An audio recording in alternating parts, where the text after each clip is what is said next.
city council meeting to order.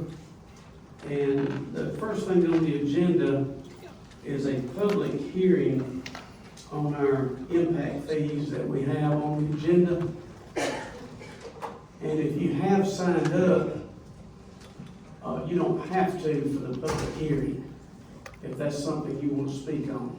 We're not going to punish anybody for that, but we will not be calling on your name. So when we start the speakers for the public hearing part, you'll just come up one after the other, and you'll have 3 minutes to speak. The other thing is, please bear with us. We're kind of like kindergarten. We have got some new microphones that everybody has on so that this can be recorded a little more properly. The folks out there can hear us better. So if you hear some squealing and yelling, that's not a car leaving the parking lot. That's us. The other is if you would quiet your phones, if you put them on silent, or just give them to me and I'll call somebody for you. Either one, doesn't matter. So I do want to start the public hearing now on the impact fee, and I would like for the first person to come up that would like to speak.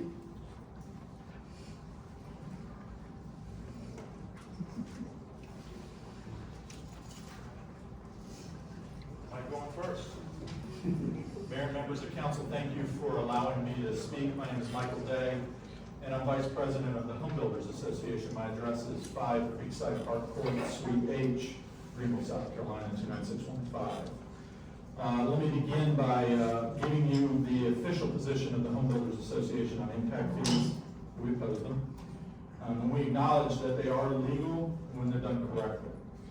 In reviewing your ordinance, I think it is reasonable to say that you are doing it correctly, and in fact, you've gone the extra mile with your phasing plan, so I compliment you on that. There are two reasons why we oppose impact fees. First, home builders don't pay them, contrary to popular belief. The home buyers pay them in the form of higher housing prices. And those home buyers will pay a fee that will benefit everyone in the community, not just them. Second is fairness. New home buyers going forward will be paying a fee that those of us who are already here haven't paid. So let me wrap up by commenting on the current housing market, because I think it's part of what's driving some of this discussion. It's not a field of dreams. If you build it, they will come. That is not what this is. They are already here. Home builders are building homes to meet a strong demand for housing at a time when there is almost no housing for sale. If it were not for new homes, our fellow citizens would not, who would like to buy a house now, would not, quite frankly, find housing options to buy. And who are those buyers? They're the families of the people who are filling the jobs you incentivize and celebrate every month. Homes are where jobs go to sleep.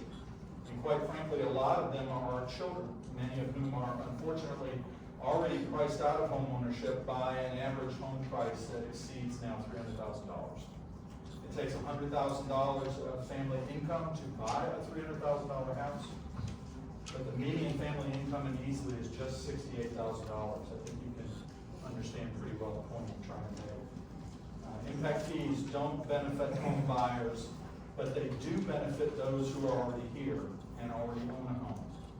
It's a good thing that our parents didn't oppose new housing like we do now. I hope you'll reconsider this impact fee and find an alternative way to pay for Easley's infrastructure. Thank you for the opportunity to speak.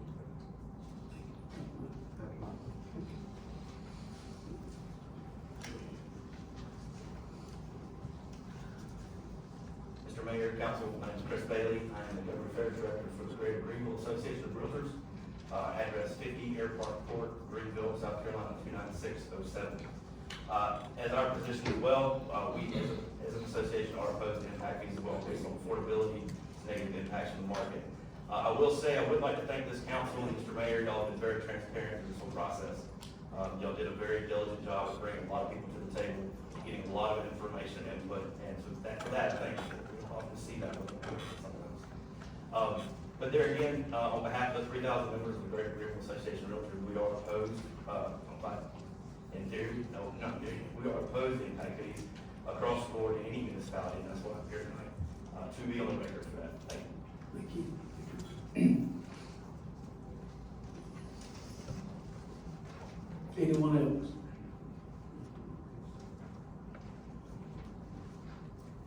Anyone else? Last chance. That section of the meeting is closed, and our council meeting will begin. I'd like to call on Councilman Manning, correction, Councilman Moore, if he would do a prayer. Thank you, sir. Let's pray. Heavenly Father, we come to you this day, and we thank you for your many graces, many blessings, Lord. We thank you for being with us. We thank you for giving us the honor, Lord, to come and represent the citizens of the city of Easley. We pray that you just give us the knowledge and the ability to make the right decisions, Lord. Just have us do what you would do, Lord. Just be with us as we go through this, Lord. We thank you for your grace and mercy, Lord. In Jesus' sweet name we pray. Amen. Please stand with Allegiance to the flag of the United States of America and to the republic for which it stands, one nation, under God, indivisible, with liberty and justice for all.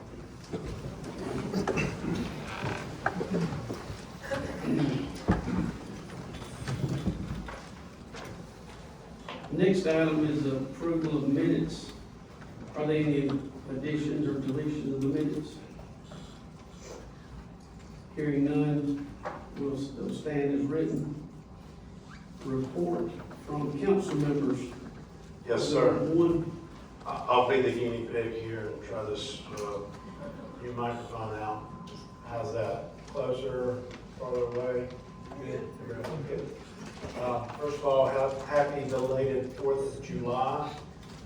Although I was on vacation last week, I've heard glowing feedback. And from the July 4th celebration, my hat's off to everyone in City Hall, all of our department heads. From what I can tell, it's a grand success. So again, hats off to you for that.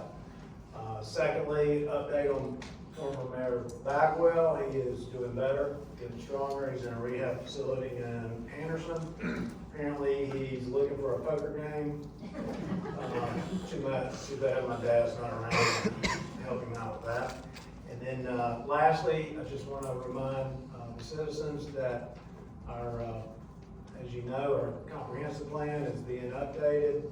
We are in the process of scheduling board meetings for citizen input. So strongly urge you to keep your eyes and ears open. We'll have that posted and come be a part of that, have your voice heard.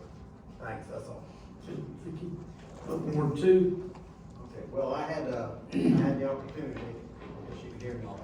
I had the opportunity to go to the 4th of July festivities, and I'm telling you, everybody, that I'm sure most of y'all were there, but it was very well put on. It was the poster child, I guess you'd say, of departments working together.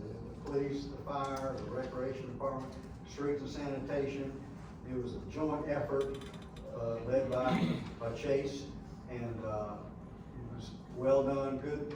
The weather blessed us also. We can't underestimate that. So, great fireworks and just a great collaborative effort among all of our departments. I'd like to say the comprehensive plan is coming up. I had an opportunity this weekend. I read the comprehensive plan from the last one we had, updated 2003, and read it. First time I read it, to be honest with you, but many of the important, the big items that were in the comprehensive plan were accomplished. Now, there were other items that were not accomplished, and I think we're having input, as we speak right now, we're having input from that. And so that's our challenge, is to learn what we did from the last time and improve on it and address all concerns. Thank you. Ward 3.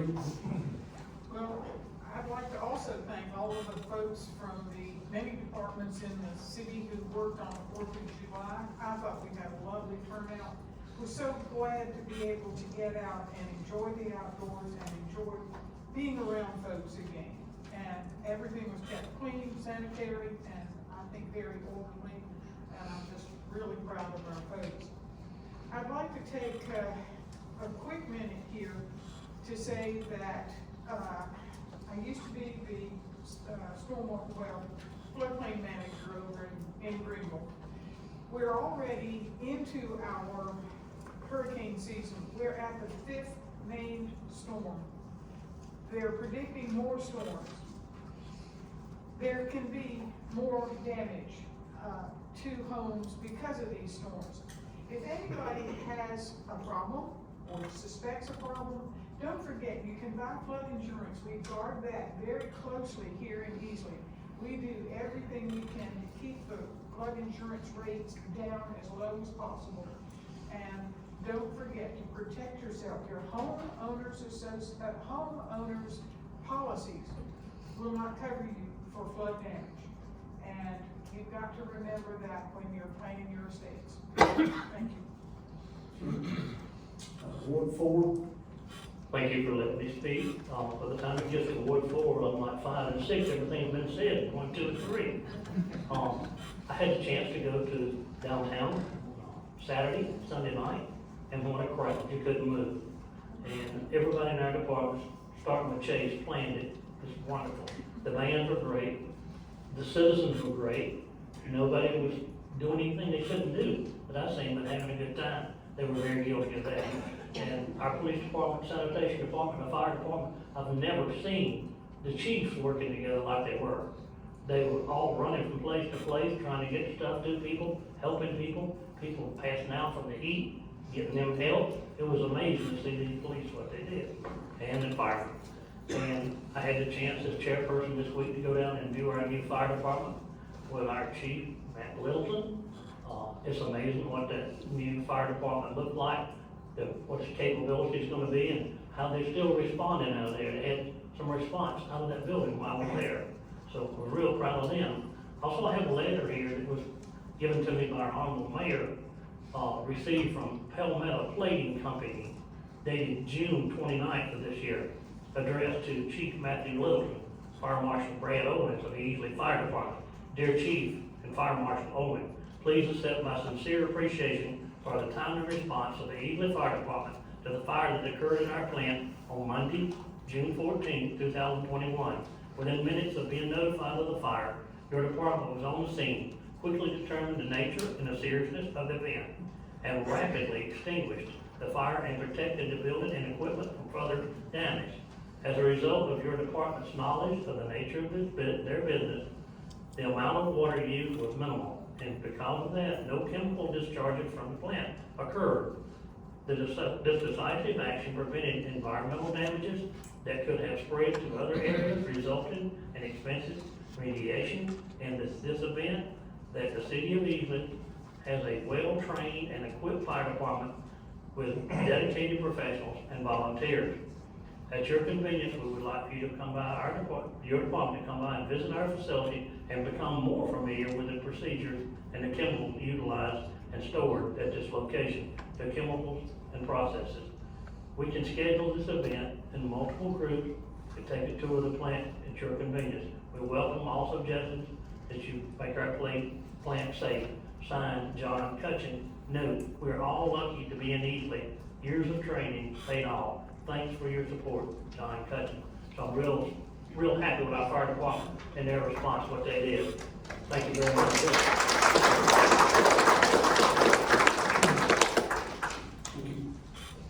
Ward 5. Again, to feedback on everyone else, thank you, everyone that participated in the July 4th celebration. And Ward 5, just keep your ears open, so we start the comprehensive plan meeting in our ward to please be present and give your thoughts and opinions of what you think should be added to the comprehensive plan or taken away. Thank you. Thank you. Ward 6. Mayor Womack, it's good to see my friend and high school classmate Leonard Bucky Garrett here this evening.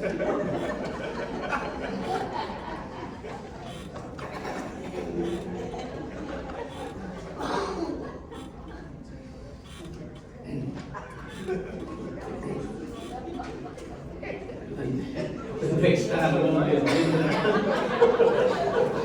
is updates on city activity. Like to speak on Just got one thing, of course, the 4th of July was a big hit, and, been here a long time, and I will say I agree with all the council members, this is about the best I've seen all the departments work hand in hand, and I appreciate everybody. The second thing is I want to remind everybody about the farmer's market every Saturday morning. Starts at 8 o'clock, goes to 12. On the 24th of July, during the farmer's market, that day, they've decided that they want to do a Christmas in July. So Santa Claus is going to be making a little appearance a little early. If you have children, there are going to be all kinds of games for them up there and stuff, so I think it's going to be a real nice thing. Little break kind of in the middle of the year. But I'd encourage you to come to the farmer's market and come out to Christmas in July. Thank you, Mayor. I think that just gives them opportunity to buy another gift. I think it's what it is. At this point of the meeting is the citizens wishing to address the city council. We have a 3-minute limit, and because Lisa will be calling you by name, please don't be repetitious if you, in the sake of time, if you want to say the same thing somebody else said, then, please just come up and tell us that your comments, because again, 3 minutes is your limit, and we don't want you just to keep on saying the exact same thing over and over. Sabrina Hall. Who? Sabrina Hall. No, Michael Probst.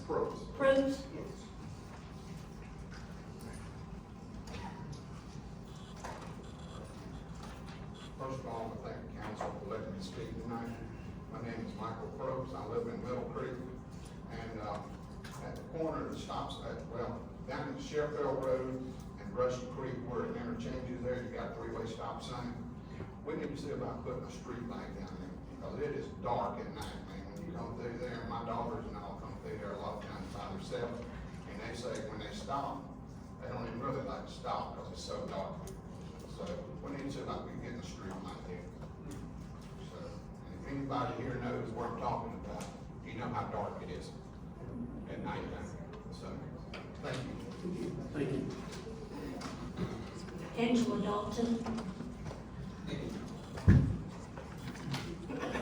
evening, Mayor Roy, Bank, council members. I'm Angela Dalton, and I'm here to support my friend, Pastor Tim Sutton. I met Tim when I worked at John T. Stinson. He routinely helped with the Shine Soup Kitchen and always saw a huge need in this neighborhood. I also worked with Tim again at the Dream Center, and he has a vision for his church and the people in this vicinity. I thank you all for having a very open mind and seeing the possibility of what this outreach center could do in this area. Thank you for your time. Thank you.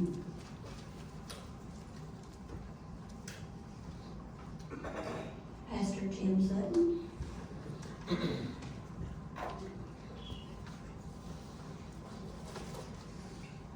Mayor, the council, thank you again for allowing us this opportunity to speak. But we're coming asking that the council will vote no on the ordinance of 2021-15 of selling the property and allow this property to be sold to divine purpose out to the community so that we can continue to do ministry, work here in Easley and in Pickens County. For as an example is helping those with special needs. We have a special need day where we reach out and just show them love and support and let them know that they're still a vital part to this community, even though they have a special need. We want to continue to help out supporting our adopted grandparents, where we help those that whenever we went through COVID-19, they was confined to their house. And by the time they got to Walmart and to the other stores, all the toiletries and hand sanitizer and all that stuff was gone.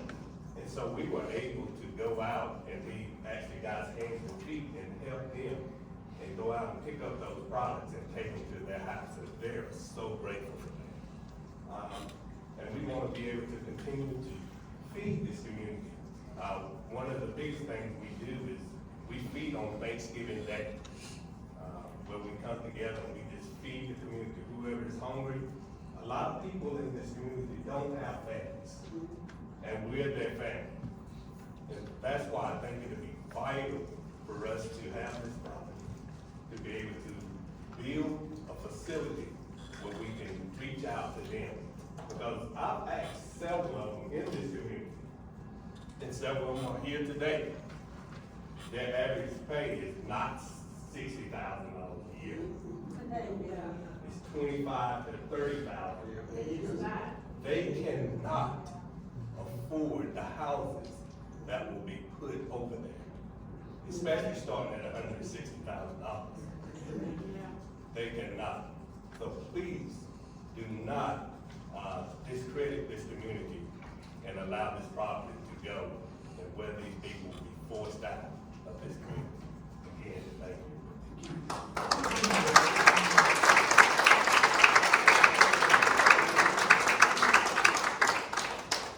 Carolyn Graham.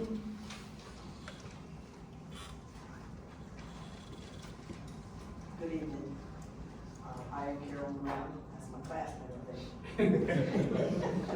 I'm the associate pastor of the Divine Purpose. Pastor stated the things and the works that we do in the community. And on the last meeting, the city's attorney stated that this did not have to be brought back up if you tabled it last meeting. However, it is on there again. So that tells me that Divine Purpose could have been on the agenda tonight, but it's not. And I pray that you support our ward leader, Councilwoman Nancy Brazil. Therefore, I'm asking you as council members to vote against the ordinance 2115 so that the property can be used by the church for this community. Thank you.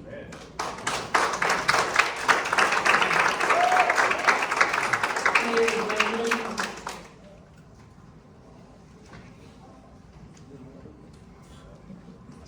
I am Mary Faye Landon, a lifelong resident here in Easley, South Carolina. I am here on behalf of my pastor, Reverend Tim Sutton, and the Divine Purpose Outreach Ministry, where our motto is, being God's hands and feet in our community. I am the chairperson of our Thanksgiving meal. This past year alone, we served over 500 people, just our little church. Not only did we have people to come in, but we went out, we fed the police department, we fed the local stores. Anybody that didn't have, we took it to them. We made sure that we are making sure our partners, the senior citizens, had something to eat, because not always they have something. We also went up to Jay's place and made sure that they had something to eat. So I am asking city council members tonight to please vote no against resolution 2021-15 and allow Divine Purpose Outreach Ministry to continue to be God's hands and feet serving our community. Thank you.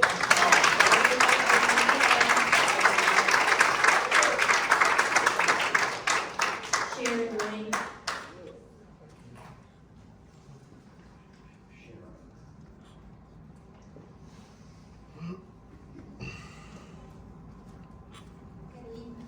I'm Sharon Reed. Please vote down the resolution 2021-15 and vote yes for the selling to Divine Purpose Outreach Ministry. I am a member of Divine Purpose Outreach. I attended with my 40-year-old daughter who has special needs. What I love about Divine Purpose is the love they have shown for my daughter and other people in the community with special needs. Each year in July, we host a celebration honoring people with special needs of all ages from all over the county. The purpose of this event is to help them feel welcome in Easley community and Divine Purpose. We want them to know that there is a church family who cares for them.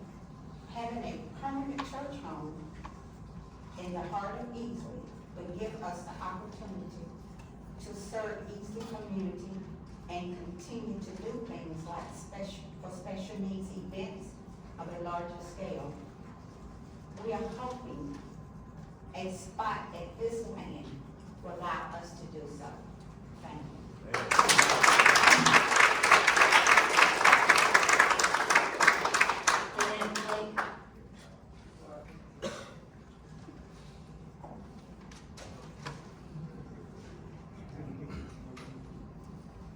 Good afternoon. My name is Annette Blake.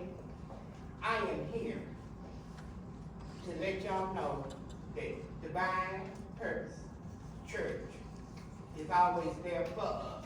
I am a health promoter of the community in this county.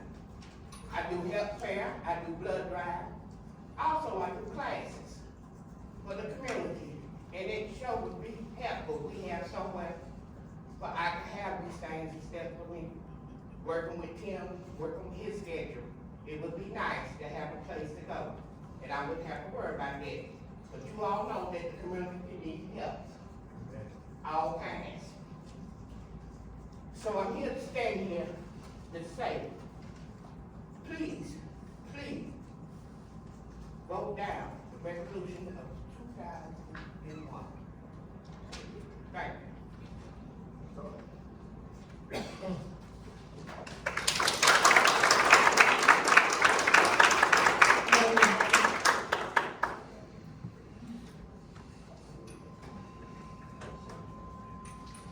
First of all, appreciate your dedicated service and commitment to our great city.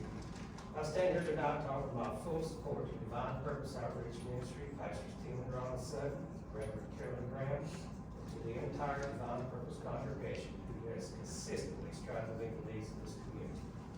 Tim and I go back decades and have worked hand in hand on many missions here locally, and have been blessed to serve internationally and believe work with the youth of that country, and I personally witnessed the good work that Tim has accomplished.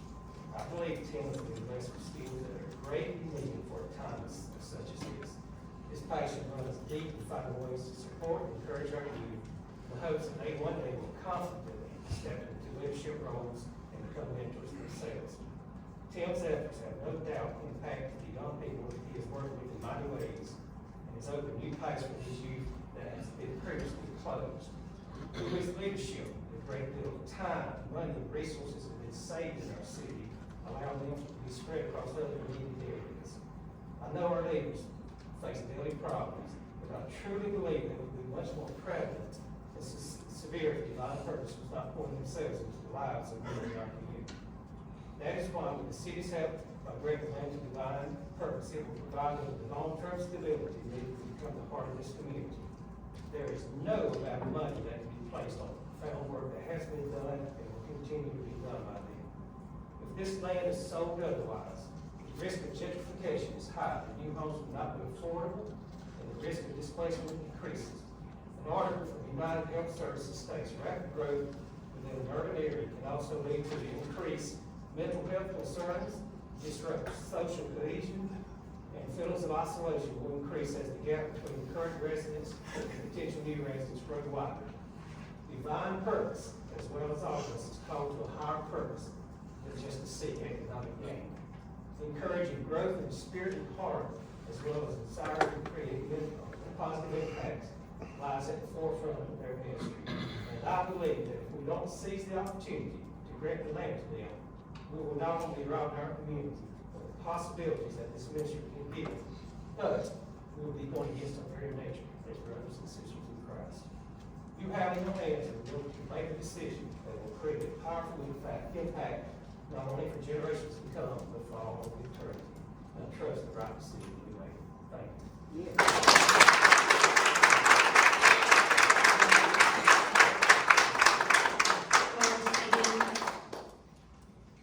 Doris Haygood. Didn't know if you heard me.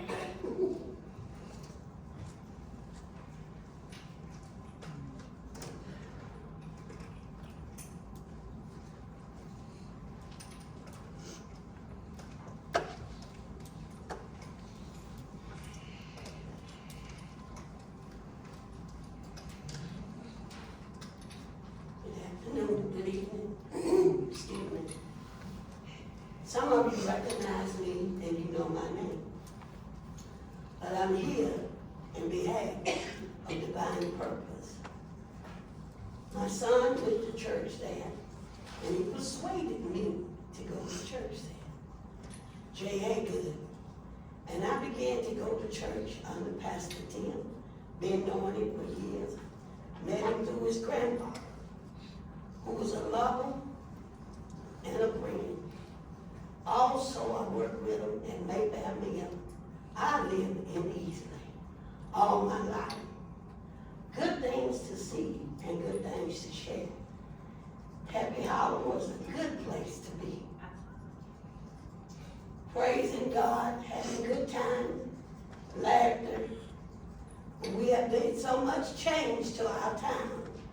Let's not let anyone come in our home and change what God gave us. Up on this rock, he said, I build my church. Come on now. And the gates of hell will not prevail. Yes. Money is good, but God's faith is the best. The land they want, where will they be in 2 years from now? Where will they be? Will they come back? Will they come to see this meeting again? It's all about money. But I'm going to tell you one thing. Money ain't no good if you can't have love. That's right. Love is what makes us grow. Amen. I've driven the bus for divine purpose. I've driven it to take people to register to vote. Did any ever see that bus going through Easley? That bus was from divine purpose. I didn't see any other buses. And when voting time came, I drove the bus for the voting time. One woman never ever had voted in her life. I took her on that bus, took her over to Easley Union Church, and that lady cried because she voted her first time. She said, the church do love me. It is kind and understanding. On June 10th, 19th, we put the church in a parade in Clemson. It was a big success. Just to see Divine Purpose Church, Pastor Tim Sutton, all the members of Love is here today. We love this Easley. We want to keep our Easley. Look at the other towns, how big they're growing. Let's keep Easley for love and for peace. I thank you.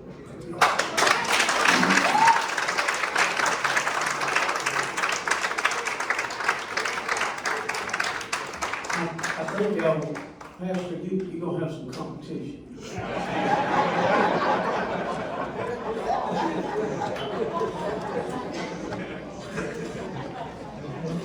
The next person is, her first name's Lisa, but I can't read your writing. I don't know what your last name is. McAdams, is that it?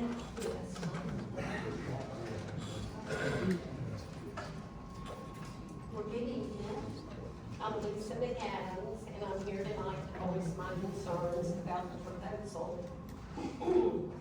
excuse me, for the annexation of 15.4 acres on Couch Lane and McAllister Road. I am all for the development of this property, but not 224 apartments. It is the right fit for our community. Forest Acres Elementary School is about a quarter of a mile down the road. It's a little two-lane road. Given the road is not going to be able to handle all the extra traffic, the congestion, when the children are in school, cars are lined up a mile down the road. You know, there's already too much traffic there as it is.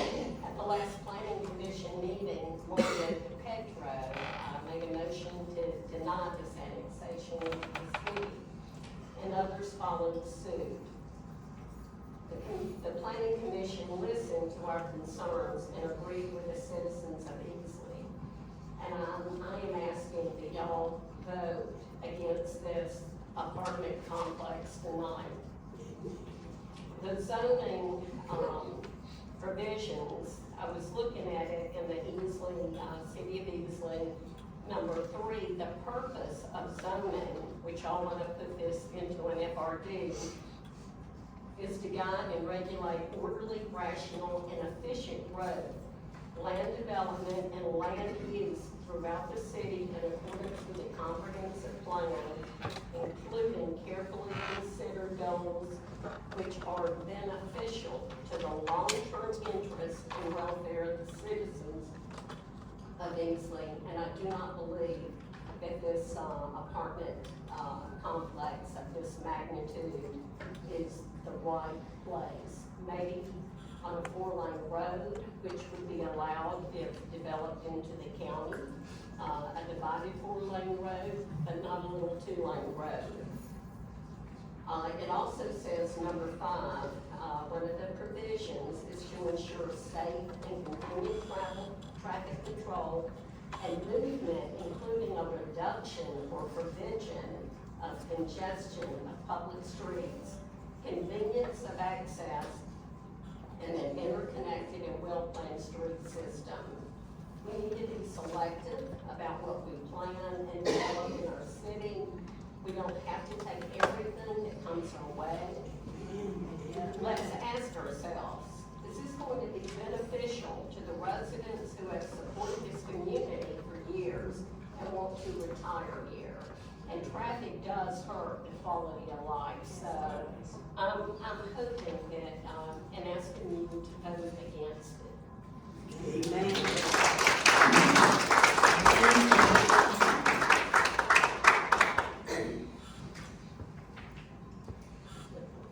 Well, good evening, and I hope I did it. Ms. Hager? Yes, ma'am. I think she made a wonderful presentation, and even though I'm not here for divine purpose, I hope you prevail. Amen.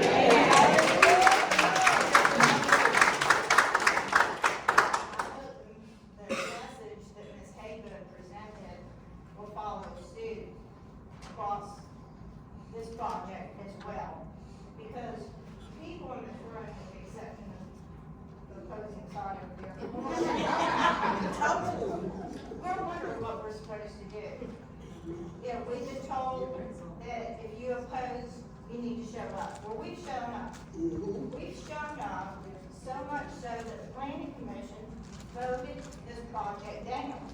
The planning commission, which is a state sanctioned according to section 623, 340, South Carolina law, they are to prepare and recommend for adoption to the appropriate governing authority or authorities for implementing plans. Well, they voted it down.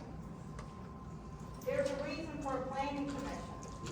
They voted it down, so I'm trying to understand why you are circumventing that. And then there's the mysterious comprehensive plan, which unless this has been voted down, but since nobody knew it existed, I don't know how that could happen, but it is still viable. We were only able to do so many pages of it.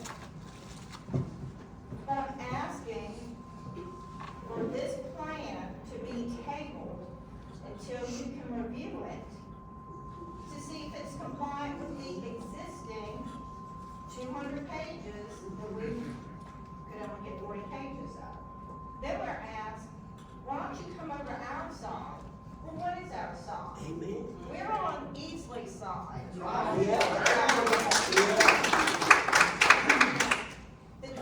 Is it the developer's way or the regular people's way? Because we invest, we live where we invest. And we are invested in our homes and our communities. This comprehensive plan, that it's only up to you that you can find out why it's been elusive and why we haven't been able to find it. We only have 3 minutes here to plead our case. We've asked for a moratorium, you've asked us for suggestions, we've made them, but it's all falling on deaf ears. We're making a commitment and an investment, and we're not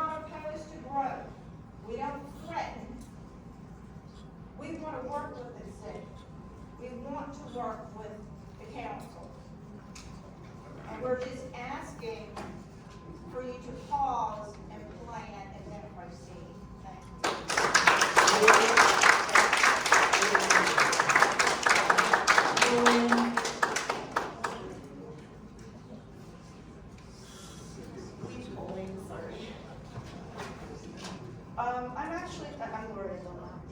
I'm actually here just to discuss the current comprehensive plan a little bit. I just wanted to hit a couple of highlights, but I want you to know it's not my intent to take it out of context. It's just that I only have 3 minutes to go through this. Basically, if you look at it, in 2003, we already recognized that we're losing a small town feel. So this was updated to give us a guide to keep that small town feel.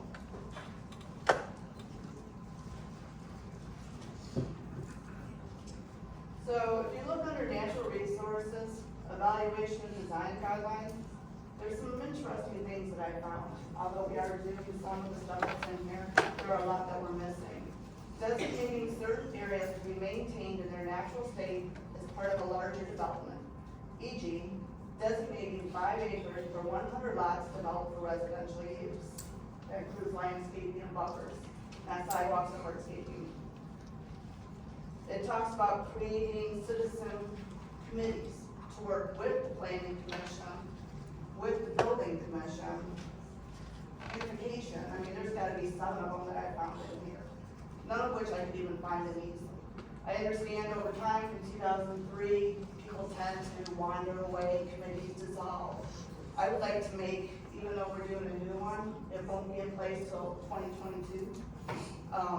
I would like to make a plea for those committees to actually be activated. Some of them at least, to work with the planning commission. I think that's the problem we're having. We're not into the end of the project. You're talking to them a year in advance, which is when we are supposed to be involved in this. And we're not. Sidewalks shall be required on all new construction on all road frontages. Sidewalks shall be a minimum of 4 feet wide, 4 inches thick, poured concrete, et cetera, et cetera. It goes on to even give dimensions about bike paths. We haven't seen any of this in the development.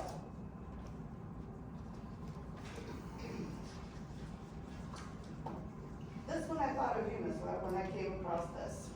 New subdivisions are encouraged to leave contiguous, undeveloped area equaling 10% of the property for recreational uses, or contribute funds to a recreational impact fee. We had an impact fee suggested in 2003 for recreation and maintaining a property.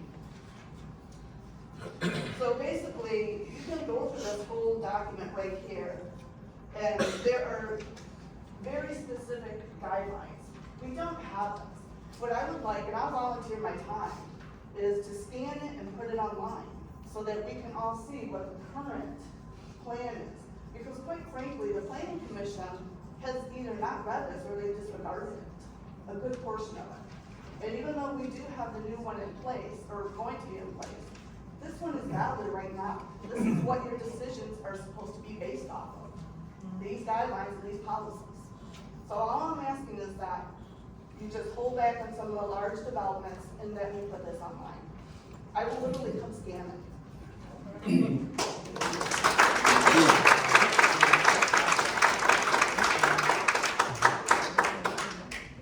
Sue Hentus, I'm sorry, I couldn't hardly read your writing. What is my name? What is your, how do you spell your last name? It's Petkus, and I was gonna say, Sue Petkus, 100 Shannon Drive, and you could probably tell by my last name and my accent, but that I'm not a native. My husband Steve and I moved, happily escaped Illinois just over 3 years ago. We used to say we found Easley by accident, but I've come to believe that Easley with its small town charm and wonderful people found us. Mayor, I want to apologize again to you for my email ranting about litter some time ago. I had no idea you were in the hospital with COVID, but you answered me. I remain shocked and heartbroken that there are so many people who think it's okay to throw their trash out of their cars. I do have some ideas and suggestions. If any of you want to have a discussion, I'm available. COVID brought much of the country to a halt. What didn't stop was the migration south and the quest for land to develop in our area. Land sales were made, plans were drawn up and presented. County were approved. So here we are, a A tsunami of growth and development is just offshore, threatening to overtake us. How has Easley managed the first waves? We, you, all of us in this room, look at a room full of people. We're engaged citizens, and we must work together to successfully ride and control this enormous wave of opportunity to everyone's benefit. The comprehensive plan has been mentioned, and it's great that we're going to work to update it, but at least follow the one we have now. Form the citizens committees as outlined in the plan. Here's my favorite word: collaborate. Distribute planning, growth, development news to us residents. I stumbled on a survey on the city website, the 2021 comprehensive plan survey. How long has that been on here? And what are the directions to fill it out? We need some good ways to share questions, comments, and information without an officer standing next to us. How about something like coffee with the council once a month? The farmer's market would be a perfect place for that. Set up a table, some chairs, coffee. You don't even have to all come at one time. Just kind of rotate, really casual. As far as the annexation of Couch Lane being proposed there, picture the apartments behind Walmart. The same 3 stories would be there, but even bigger buildings. Doesn't go with the established character of the neighborhood. And all the construction for 4 or 5 years. Yikes. Thank you.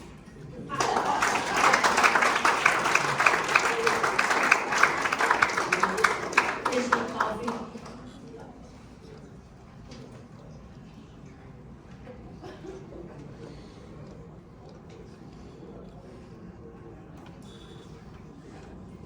Good evening, Mayor, council members. My name is Christy Hockey, and as an Easley resident, I appreciate the time I have been allowed for just a few moments to share why I oppose the property outlined in ordinance 2021-15 being sold for housing development, but rather I support wholeheartedly Divine Purpose Ministry being able to purchase that land. The words affordable housing have been used in conjunction with this property, but we all know that it's very subjective. That phrase alone is subjective. It means a lot of different things. And while I'm all for that conversation, it needs to be met with careful, intentional planning and discussion, rather than having blind faith that a for-profit developer is going to come in and do what is best for a community. And I don't think that's a risk that we should be willing to take. Further, we know what we're going to get with Divine Purpose. Come on. For the past 6 years, they have been invested in this community, and for them to utilize this land to build a church, to continue and expand their current ministries and outreach programs is essential. They've not only proven their commitment and faithfulness in the surrounding community, they are providing immeasurable support and service to their neighbors. Implementing avenues for empowerment and resilience.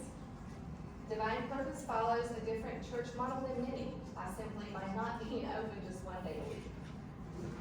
What they are doing on a day in and day out basis is inspiring and should be encouraged. Yes. This ministry is serving and meeting the needs of their congregants and neighbors, and you cannot put a price on that. It would be unwise to block this ministry's growth and their continued ability to strengthen and connect with the community just so a few houses can be built. You care about Easley, I care about Easley, and I would venture to guess most people in this room care about Easley. And that's why you should oppose this property being sold to Scout Realty Group and instead allowing Divine Purpose Ministry to purchase this property.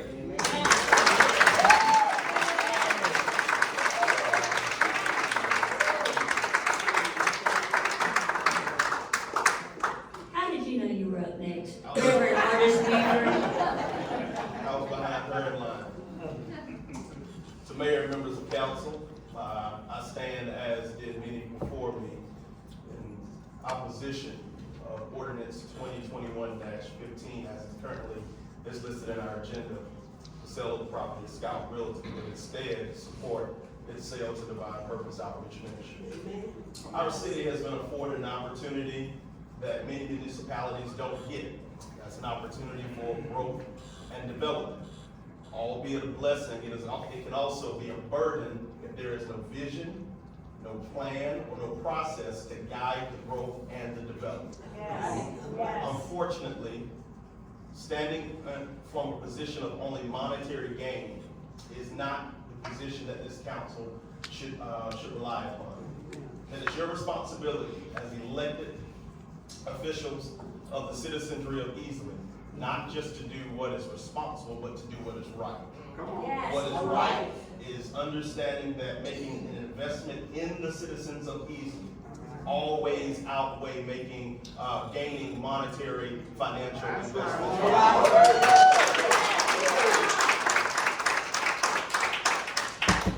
I've perused the previous minutes. I've heard your objections. The quote that tax value has it at $140,000. I'd love to see you try to get that for that property.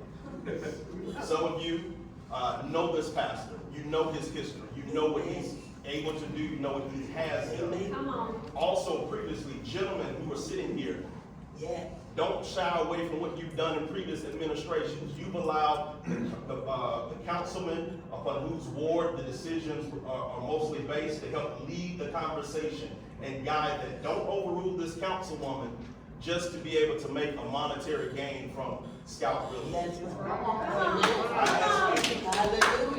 I ask you that as we look to this resolution, this ordinance of 2021-15, that you vote no and that you vote against the purchase of the land of Scout Realty, and that you allow Divine Purpose Outreach Ministries to have the opportunity to invest continually in this community, invest continually in the city of Easley. Don't begin to play the politic game and wonder if 3 acres is going to be big enough and is it too small for them.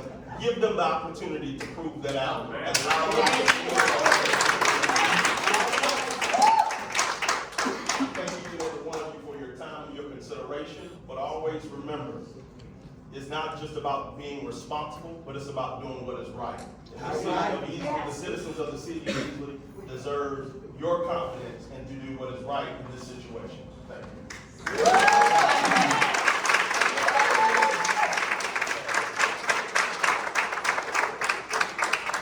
that Amber Long? Is that Lang? L-A-N-G? With the E on it, yes. Good evening, my name is Amber Lang, and I'm a proud constituent of Ward 5. I know you have heard many amazing things about Divine Purpose, but as the mayor asked, I'm not going to repeat them all. I will, however, take this time to remind you all that Councilwoman Brazil is our elected representative.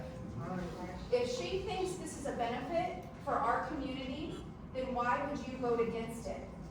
You all ran for office to advocate for your area, so I'm asking you to support your fellow elected official that knows the needs of her community more than anyone.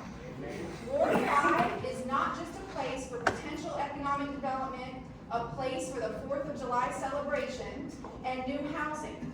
It is a place where our black and brown citizens have called home for decades, and their needs should be met.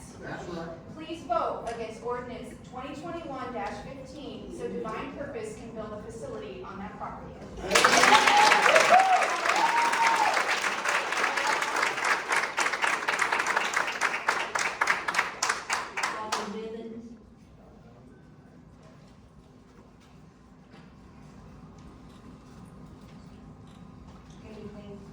My name is Robin Bivens, and I am a constituent of yours, Mr. Garrison, in Ward 1.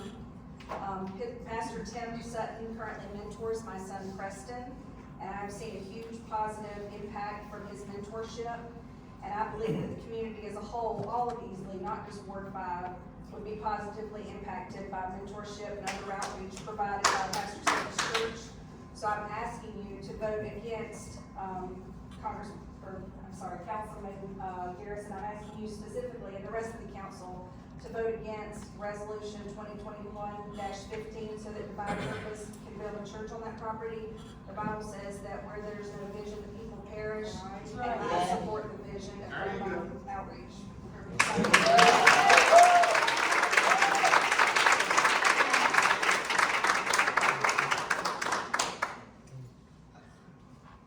The last name is Neely, but I'm not sure what the first name is. Lawan? Okay. Good evening, to the mayor, to the council members, to everyone here. I'm speaking on behalf of Pastor Tim Sutton and Divine Outreach Ministries. I am a parent who had a son that was in the Breakers program that was at Gates Middle School. And my son, because of that mentorship program, has developed into a wonderful young man. They served in the community. They actually were taught how to be men. They were taught how to be good young men that served their community. They taught them things, they helped them with their homework. They talked to them about how to become good citizens. They talked to them about how to be a person of good faith and the person of good, that has good words. That your word is your bond, not just what you do, what you say and what you do matters. And so I am asking you to vote against this particular ordinance 2021-15 because I'm listening to the heartbeat of Easley in this room. And the heartbeat of Easley says, if you are joining with us, I believe that Divine Purpose is not just going to make a difference in the lives of those young people, but in the lives of those people here in Easley, period. What I do understand is you can build a church, and a church is great, and I know that that's what they want, but it's amazing because they're not just building a church, they're building people.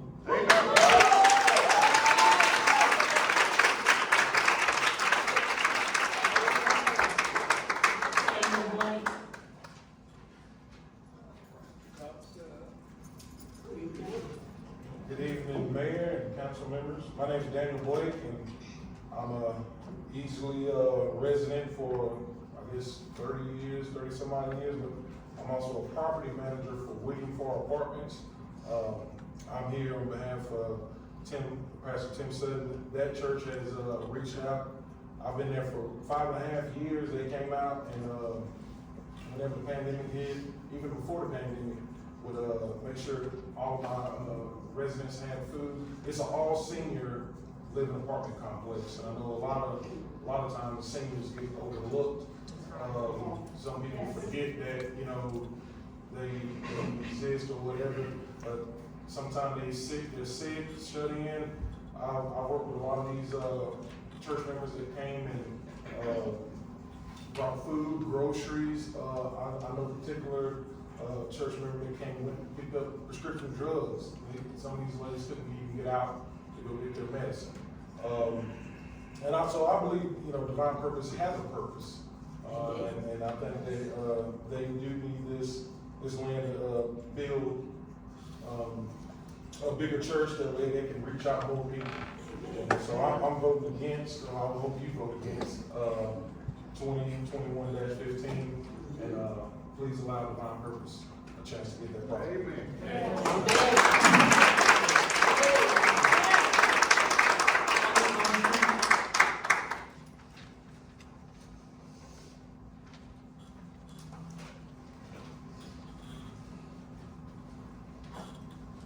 Good luck, Tim, but I'm not here for that.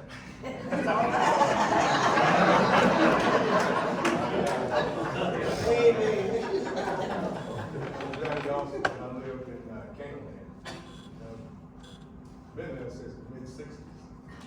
And right now we're getting a big problem. Back in the 60s, no one wanted that land because there was a lagoon on one end, trash dump on the other. But when things changed, we started getting better. We come mental facility, apartment houses, fire station number 2, siren people for EMS and rescue going. And then Mary's house and Habitat house. Now, we weren't able to say a word yea or nay about any of those things, because we didn't know anything. When we did know something, it was too late, because the ground had already been broken. So, when we did find out something, it always be from the news media, and that was misleading. For examples, they said the fire station 2 was being built at the intersection of Glenwood Road and 135. That's not true. They also reported that Highway 153 would go Glenwood Road 180. Well, maybe it will. But right now, all that traffic is coming straight up Olive Street. And we can't leave home. You get your aggressive drivers who blowing the horn, giving you the finger, and they will not take the gap and give a gap like most drivers will. So we're just having a major problem leaving home. Even today, I noticed traffic backed up from Glenwood Road halfway up the hill past some apartments. So what I'm here asking for is to see what you can do. I don't know what you're gonna do. See what you can do to make that area safer for not only the Canaan people, but on the other side of the street too, where Nick Phillips literally is. It's terrible right there. Right now, it's gonna get worse. Because I see all the other clearing of the land on Olive Street. I don't know how many houses is gonna be up there, but it's gonna be a bunch. It's bad right now, and they can't do this to get worse. Thank you for listening to me.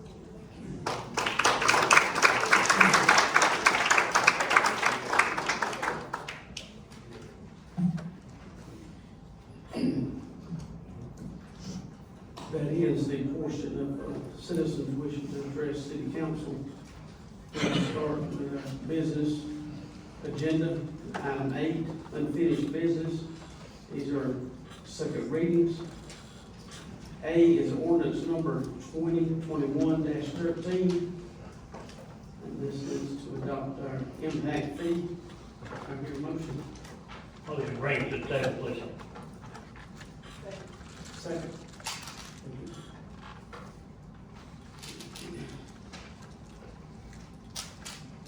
Any discussion on this as it stands? I think we have went over this several times. I don't know, do you have any slides? I do have some, yes, sir, if you want me to. We'll just run through the slides. I think we talked about it a little bit ago. With this past help here, we have really worked diligently over the last year and a half. I guess really trying to put this thing together. And I do hope we've come up with a compromise that will alleviate some of our problems and, of course, solve some of them down the road. So I will turn it over to Tommy. Thank you, Mr. Mayor. This impact fees, just to refresh everybody, is, we've been working on it for several months. And, again, Ms. Webb led us through this. But it's a one-time payment for growth-related infrastructure, can't be used for operations and maintenance. This is not a tax. Impact fees must be maintained in an interest-bearing account. Monies must be spent within 3 years of scheduled date. And it must publish an annual report, comprehensive review every 5 years. The way it's priced out is that single family will pay $3,340 per new house. Multifamily would be $2,193 per apartment. Retail would be $2,278 per, this is per 1,000 square foot on the commercial. Office $799, industrial $407, and institutional $879. The way it's, Ms. Webb and the committee had worked out is that if this passes tonight, second reading, it will become an ordinance. It will not go in effect until January 1 of 2022, and it will be imposed at 50%. It will stay like that until January 1 of 2023. It will then go to 75%. And January 1 of 2024 will go at 100% and stay like that going forward. Just to show you that there's other cities around here that has this. as you can see up there on the board, Eagle Bay's 4,300, Mount Pleasant's 2,000, Fort Mill 1,280, Rock Hill 744, and so on and so on. So we are not the first ones to do this. The city council has heard the outcry of the residents and want infrastructure and stuff, and this is just one way to pay for it. This is the way it will be broke down. In 5 years, with the cost of the parks, police department, fire department, transportation, and the city's impact and what the revenue will bring in. And with that, Mr. Mayor, I'd like to see if Ms. Webb would like to add anything to that. She's the one that will work on this. Well, the one thing I would like to point out is this is an agreement. It is a compact between city council and the folks who will be paying the fee, the folks who will be benefiting from it. We have to do our end. We've identified things that need to go into a comprehensive plan that we will achieve. We're going to have to come up with about $5 million, assuming all of this lines up. Maybe more, but we're going to have to do that. If we are faulty in that, we have audits every year that will catch it. We will have to perform. Just as the developers will be paying the money, we have to meet with them and work with them to come up with these improvements. Myself or Ms. Webb or Mr. Harmon would be glad to answer any questions council or mayor has. Mayor, I have a question. Tommy, or Dennis, after 5 years, or after 5 years, can you explain the process? What happens then? It rolls over? Within 5 years, we have to have a project started. At the end of 5 years, we will have to revisit this ordinance and realign our expenditures and our goals for police, fire, rec, transportation. So in other words, increase, decrease, or? That is correct, sir. Or maintain. Or maintain, or, if things don't go like we think it will go, do away with it. That is correct, sir. All the above. All the above is on the table after 5 years. Thank you. Just like to also point out that Gloria pointed out also in the comprehensive plan, the existing comprehensive plan written in 1998 and revised in 2003, an impact fee was proposed at that time. So this is not new thinking. We think it is, but this is not new thinking. This is in compliance with the existing comprehensive plan that we have. So when we were thinking about this stuff 20 years ago, things changed. It went off the map. It's come back and it's needed. Any more discussion? Yes, sir. Yes, sir.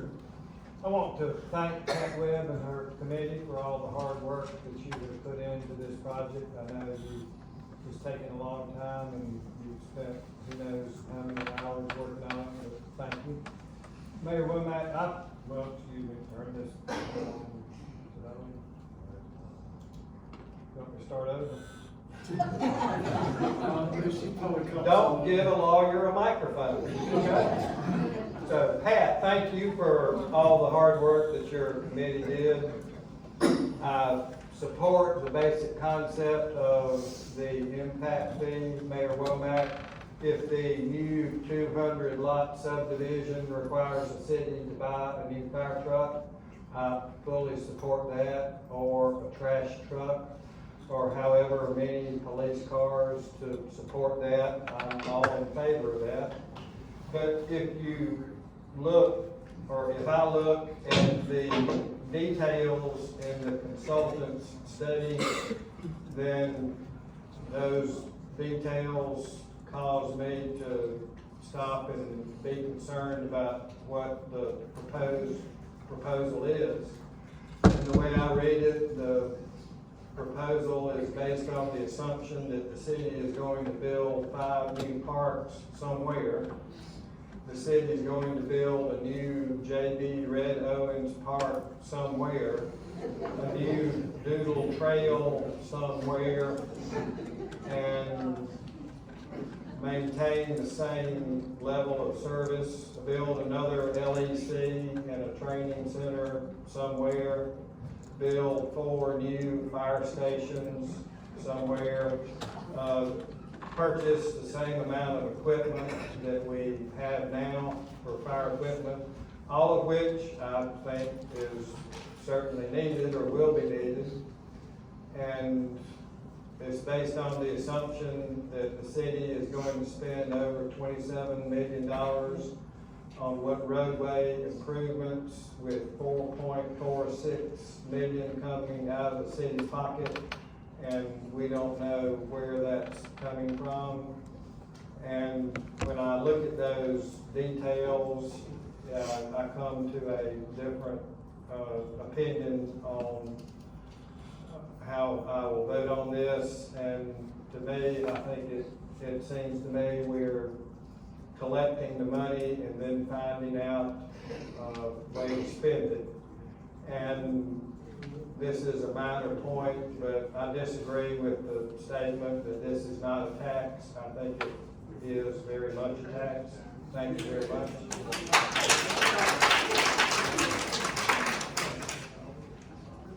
Anyone else?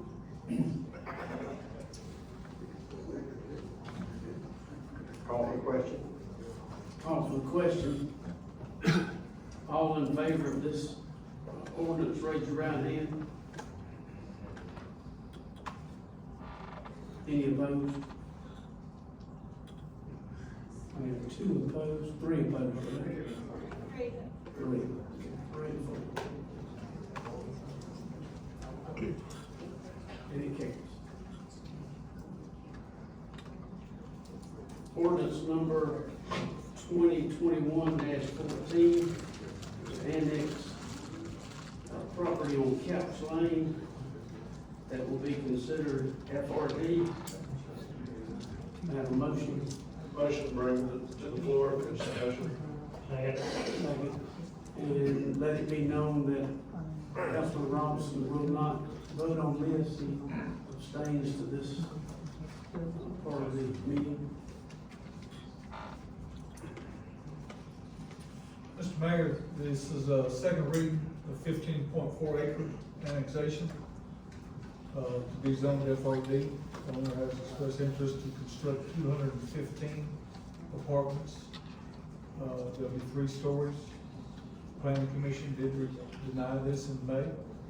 First reading was in June, it was approved, and the second reading is tonight.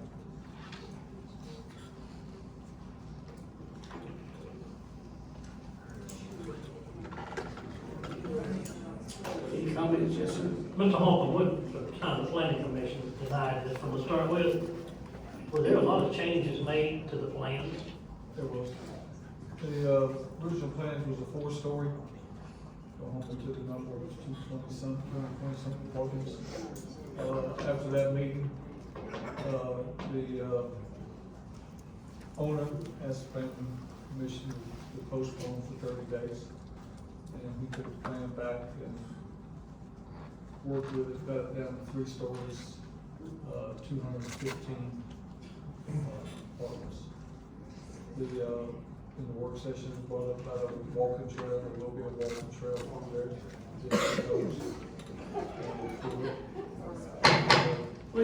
Please hold that in the comments so we can conduct business. Thank you. So, but yes, They changed the height of the stories of it, the 3 stories. the number of units you have, walking trail, size of the buffer. They kept the size of the buffer the same. But the planning commission Ma'am, denied. One more.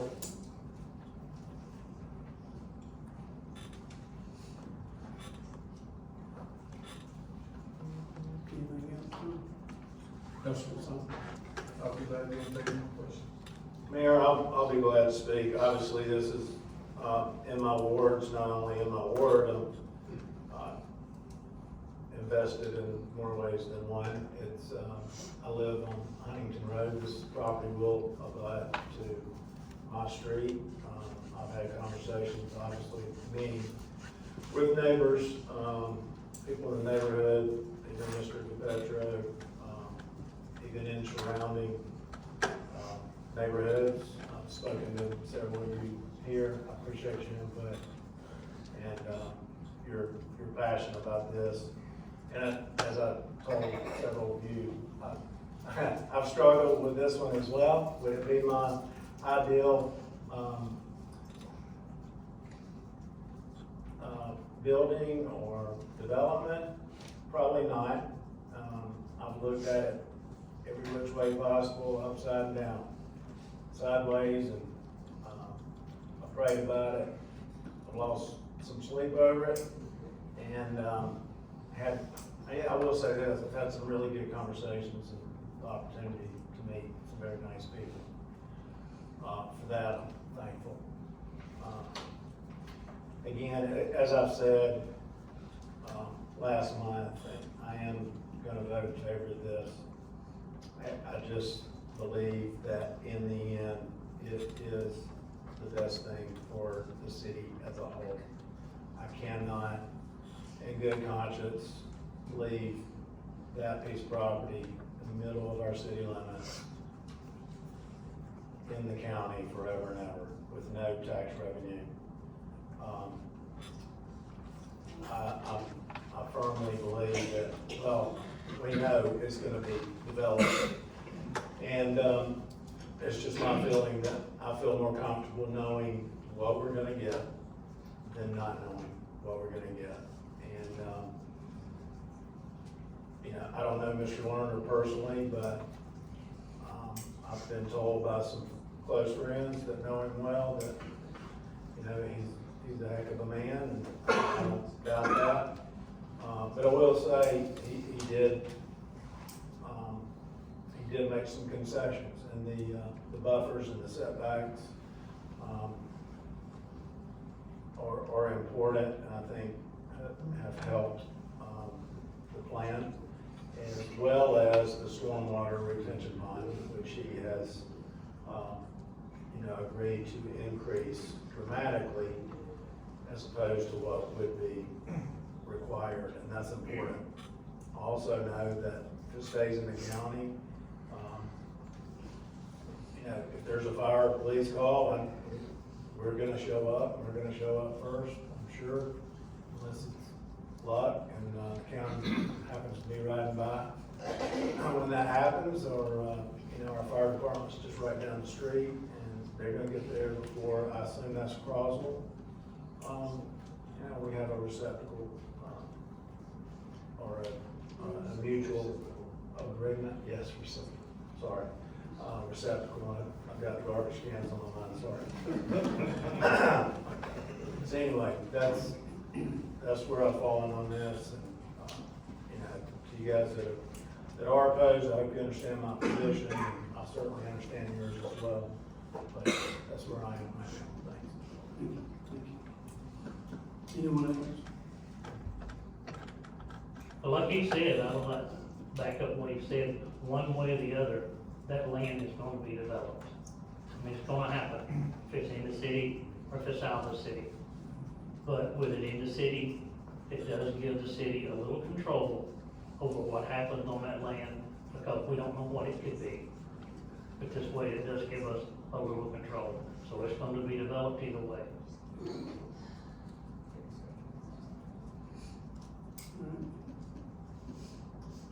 Call the question. Have a call for the question. All in favor of this, raise your right hand. All, any opposed?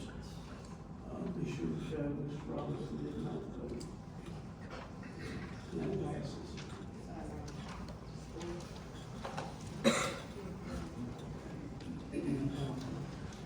New business, this is first readings. Ordinance number 2021-15 is the sale of property on North 4th Street.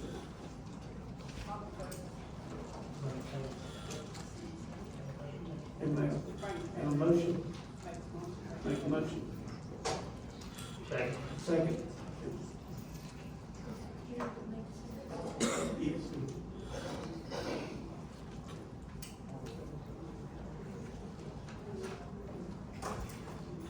Any discussion? Just got a couple comments I'd like to make, please. I walked that land yesterday and the day before, and, it is rather a small area, and the houses in that area don't match what they say the new houses would match nowhere near it. And it just seems it would, 10 more houses on that little street would bring traffic 7 days a week, 24 hours a day. Church would bring it 3 days a week. The church is giving a free, loving, caring things to the citizens of Easley. Helping them with medications, their housing, their sickness, whatever they need, they're reaching out to all these people. I just couldn't vote in good faith by selling it to this Scout Realty Corporation.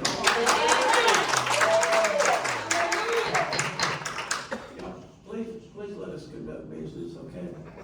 So we can finish up. But I feel that Pastor Sutton's ministry should be done good at that location. It's a good location for it, and it's just not big enough for those houses, I don't think, where it's located. So I'm very much in favor. Thank you. Anyone have just I feel like what we're doing is we're being asked to choose between two community development plans. And one of them is houses that will be nice, no question. But the other opportunity we have here is for a vibrant community church to be located on this piece of property. This church would be within walking distance of the majority of the parishioners. It would be supporting an institution that has been a real benefit to Ward 5 and to the city. And it's hard for us to directly compare these two different approaches.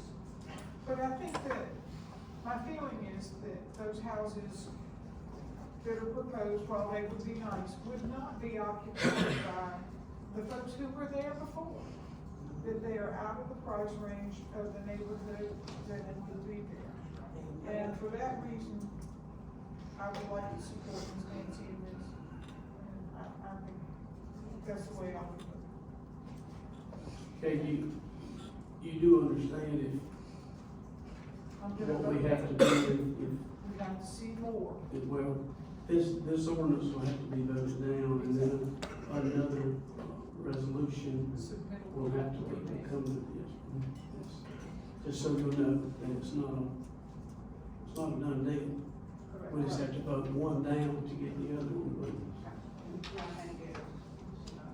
And I want to say also that,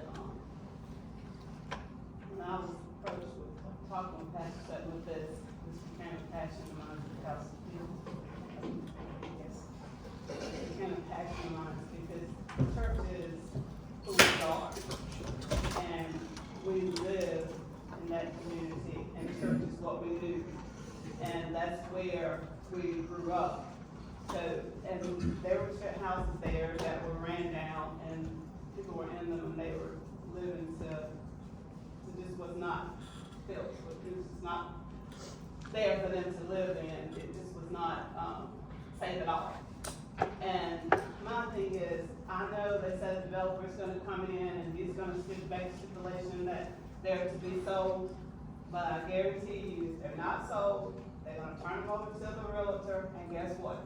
They're gonna become renters. And we have to be careful who we put into these houses to rent them, and sometimes people don't even care. They just put them in there and they don't care as long as they get the money. And Pastor Sutton and Divine Purpose, his ministry, can really do great things in that community as they have already. And having a new facility there can make them even more brighter, help them shine, and let the community see who they are. So I vote no on the development. Thank you. Anyone else? Okay, well, I have a comment, and you stated properly that, you know, the ordinance, what we're talking about is for the Scott Realty Group for the $37,000 for the sale of this property for the purpose of what I thought was affordable housing. And I'm questioning the $160,000 starting price for these 10 houses on this small amount of land in that particular area, whether this is affordable housing or not. And so I'm questioning that, and that's important because all that land around there, the city, you know, bought the land from the lady, and that was the thinking at that time that this would be used for affordable housing. And many of those houses around there have been built, and they are affordable housing, and they're very nice. But I'm learning that this is, you know, this is not that same group, and you know, for $37,000 for this land, I just think that's unfair if they're going to sell it at that price. So that's where I'm coming from. And then so it's a standalone ordinance, whether we pass this or not, and then we'll come at a later time and you know, to listen to divine purpose. And you know, I admire you and I commend you for what you've done and for your passion on this. And so there'll come a time for that. Anyone else? Yes, sir. Mayor, when first, you know, this first issue developed with city council, I was looking at it strictly from a financial point of view, a monetary point of view. I told Nancy that, you know, in my opinion, the church has got to match the price that the developer is willing to pay. But we do listen to y'all. Some of you still might not believe it, but we do listen to you. And listening to everyone this evening, you've changed my mind, at least as far as step one is concerned. And as other people have commented, this is a two-step process. Step number one, is the city going to sell it to Scout Realty? And depending on the answer to question number one, what does the city do next? And I'm willing to vote no on selling to Scout Realty, but that brings us to step number two, which will be whatever proposal the church, presumably the church, can come up with, and look forward to receiving that proposal. Thank you. Thank you. Anyone else? I call the question. Call for the question. All in favor of this ordinance, raise your right hand.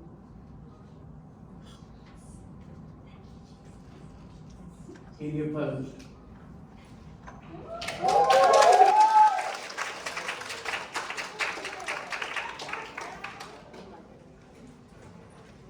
Ordinance number 2021-16 to rezone 2.551 acres of property on Liberty Drive. I hear no. Motion to bring it to settle discussion. Second. Second, please.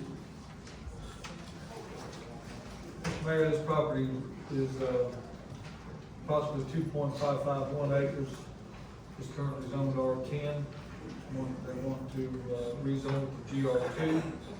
Planning Commission approved it last month, 4-0 with one member being absent.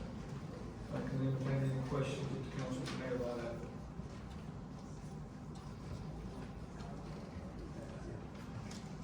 Mr. Hoffman, I think I asked you earlier, could you explain between the two zonings, please? R10 is a single family, GR2 is a multifamily. All that was one piece of property. When the city of Easley sold it to the developer, he broke it into 7 lots. And surveying the neighborhood, he determined that they didn't think that the sale of the houses would be as good as duplexes in each lot. And so he's requesting for the GR2 to allow for multifamily.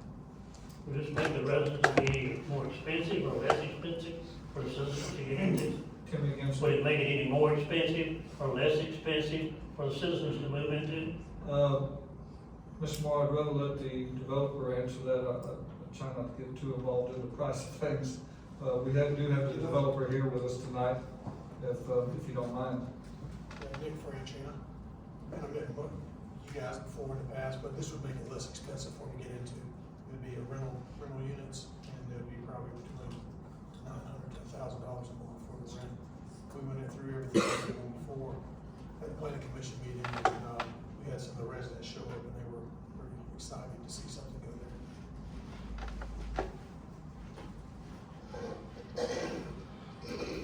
Was it gonna be a rental either way? You mean if it was single family, I mean, if they didn't sell it, they'd probably rent it, but it'd be either one, yes.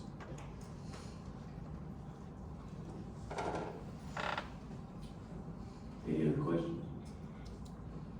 I have a question that probably won't get answered. How does this fit in the comprehensive plan? The comprehensive plans calls for residential there. You have a wide range of residential.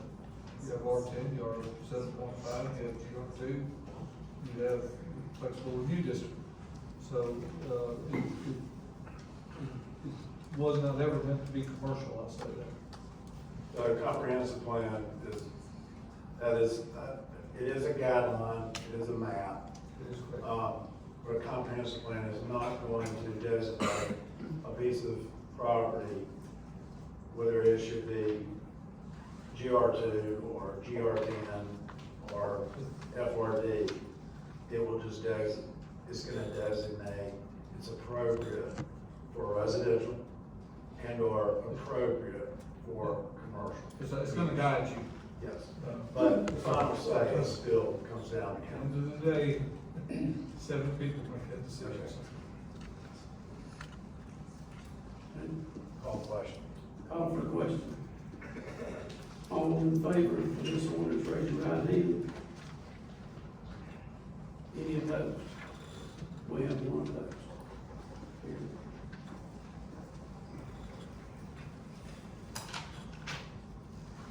Item C, ordinance number 2021-17 to rezone approximately 21.81 acres that's located at 1550 Brusher Creek Road. Do I hear a motion? Motion to bring to the floor for today. Second. Any questions? I know we have some slides on that. Yes, sir. Mr. Mayor, it is 21.8 acres. Currently, about a year and a half or so ago, the owner brought it into the city as a FRD. That deal fell through. There's a new potential buyer now. And he's, because of the topo, talking to him, because of the topo of the land and everything, FRD just does not fit what he needs to do. He's wanting to move forward with the purchase of the property. He's requesting to be rezoned to GR2. Planning Commission approved 4-0 with one member absent. The first reading is tonight, and the second reading will be August 9th if it moves forward tonight. I'll be glad to answer any questions. Repeat again what GR2 is. GR2 is a multifamily use, townhomes, apartments. And that's what it was when you purchased it originally. No, sir, it was when the owner originally brought it into the city, brought it into FRD and had plans for apartments. That plan fell through, and a new person is trying to purchase it from the owner.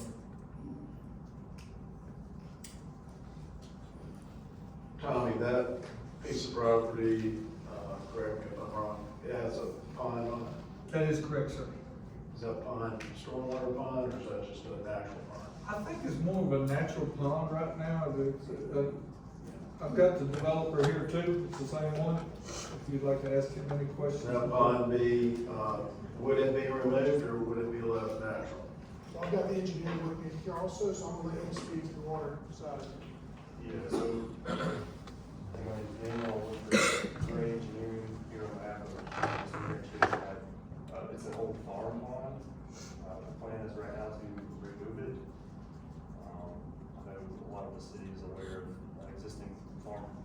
pond issues, and this one does also have some issues, trees growing along the bank, the outfire, stuff like that.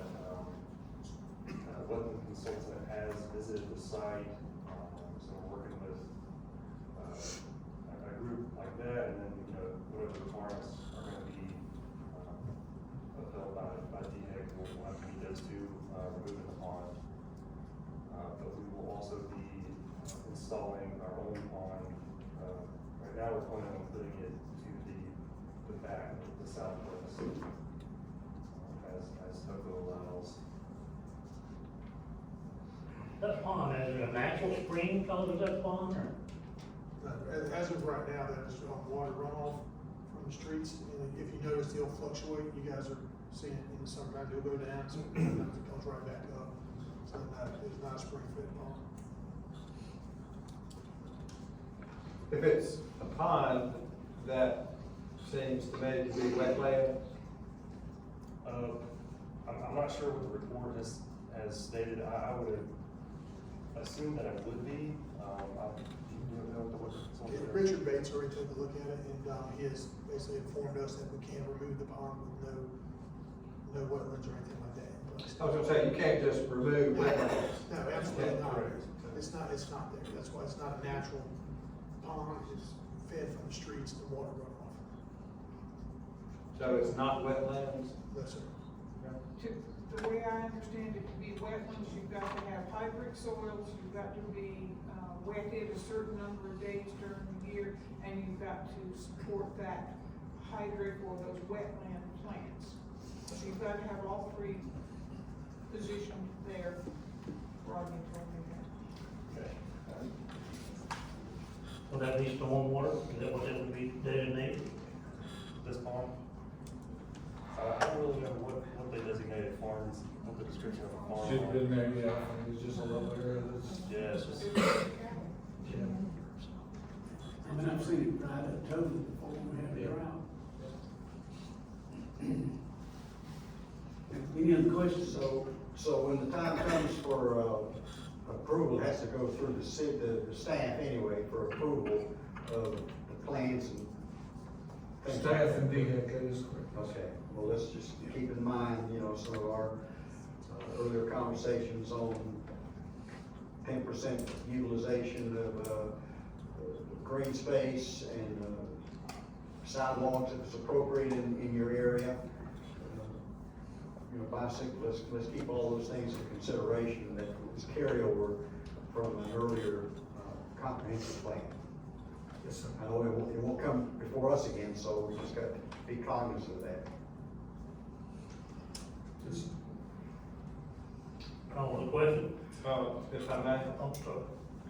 Okay. Reading the planning commission meeting minutes, apparently this property, the proposal originally was to annex it as GR2, and a decision was made to annex it as FRD, so we voted to annex it as FRD. And then someone has decided that they want to go to GR2, and I just wonder how many times we're going to be asked to change all of this. Yeah. Thank you. Thank you. Call the question. Call for the question. All in favor of this ordinance, raise your right hand. Any opposed? Show we have one opposed. Item 11, which is resolutions. Resolution number 2021-18 to establish a fee for residential garbage roll cars. Do I hear a motion? Motion. Motion, second? Second. Okay. Mr. Mayor, as you know, last month, I think y'all approved the, final version of the rollout for the carts, to come on board for the city of Easley, the trash carts. And in passing that, we've seen that, there was never no fee adopted for the rental of cart number 2 or cart number 3 if somebody wants up to 3 carts. So working with Public Works, and we've come up with this resolution for you. And what it reads is the first rollout card is free. The city purchases it, gives it to each home. Second rollout card will be $5. Third rollout card will be $5 plus the other 5, so that'd be $10 per month. Yearly fee will be $60 for one, $120 for two. The fee will be prorated from the date of pickup to January of the next year. At that time, the entire amount must be paid in January of each year. If the fee is not paid by January 31st, the additional one or two rollout cards will be removed. No more than 3 rollout cards per residence. This does exclude multifamily or anywhere that they have private trash pickup. And these rollout cards are for use, not for ownership. The city of Easley maintains the ownership of the cards. I can answer any questions, or we have Public Works here tonight to answer any questions. Any questions on that?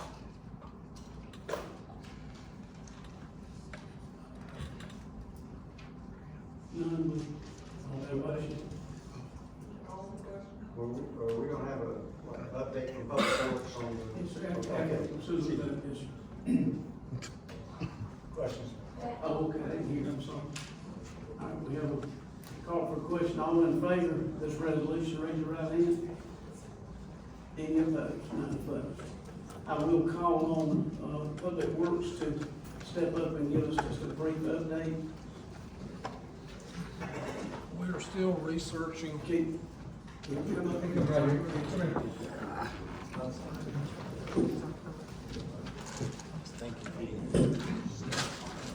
We're still researching grass clippings, and we're considering purchasing some more carts that the residents can put out for garbage truck to come by maybe once in 2 weeks or something like that. We're still researching it. We don't have a final decision, but that's still on the table.